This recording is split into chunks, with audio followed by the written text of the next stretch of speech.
Everyone, good morning সবাইকে। তো মর্নিংয়ে উঠতে উঠতে আজকে 10টা বেজে গেছে ঘুম থেকে উঠতে কারণ রাতে অনেকটাই লেটে ঘুমিয়েছি। ও রাত ঘুমোয়নি, অনেকটাই লেটে রাতে ঘুমোয়, তাই ওর সাথে জেগে থাকতে হয়। তাই মর্নিংয়ে আমি লেটে উঠেছি, মা মর্নিংয়ে উঠে রান্না করছে। ও তুমি তো রায়কেও ঘুম থেকে এখন উঠিয়ে নিলাম। আমি এখন ব্রেকফাস্ট করিনি, তো উঠে গেছে, তার জন্য ওকে একটু এবার খাইয়ে এবার একটু টানের জন্য দিয়ে দেবো। ততক্ষণে আমি ব্রেকফাস্টটা করে নেব। এই দিয়ে দিয়েছি ওকে।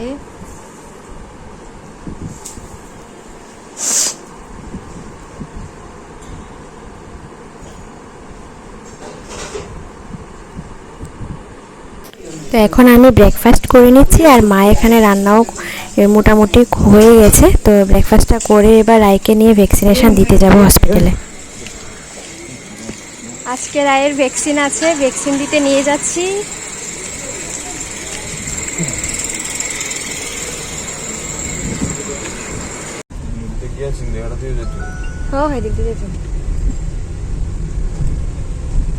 আপনি বেলেঘাটা থেকে ঢুকে যাবেন।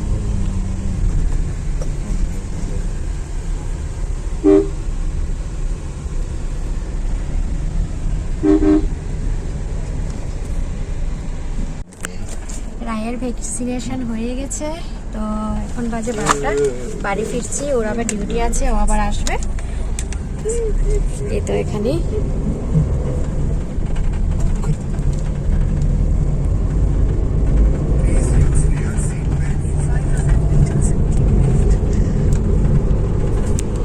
আমরা চলে এসেছি।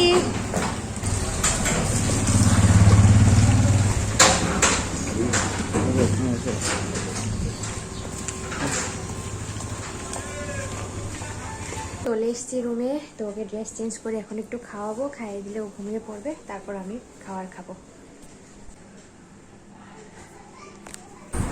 আজকে ভ্যাকসিন দেওয়ার পর রায়ের শরীরটা বেশি একটা ভালো নেই, একটু হালকা জ্বর আছে। আর বোন আর শেখর এসছে ওকে দেখতে, তো ওকে নিয়ে ওরা বসে আছে। আর এখানে ও ডিউটি থেকে এসছে।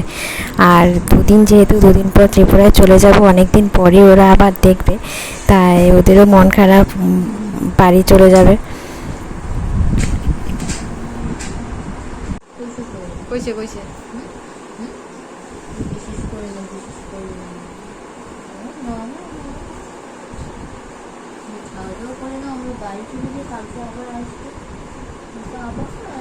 পাপা সন্টির খেলাধুলার টাইম।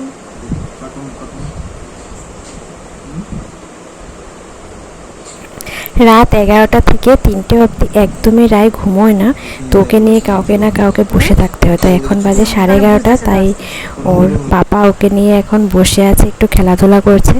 তারপর ও ঘুমিয়ে পড়লে আমি ওকে নিয়ে 3টে অবধি বসে থাকতে হবে।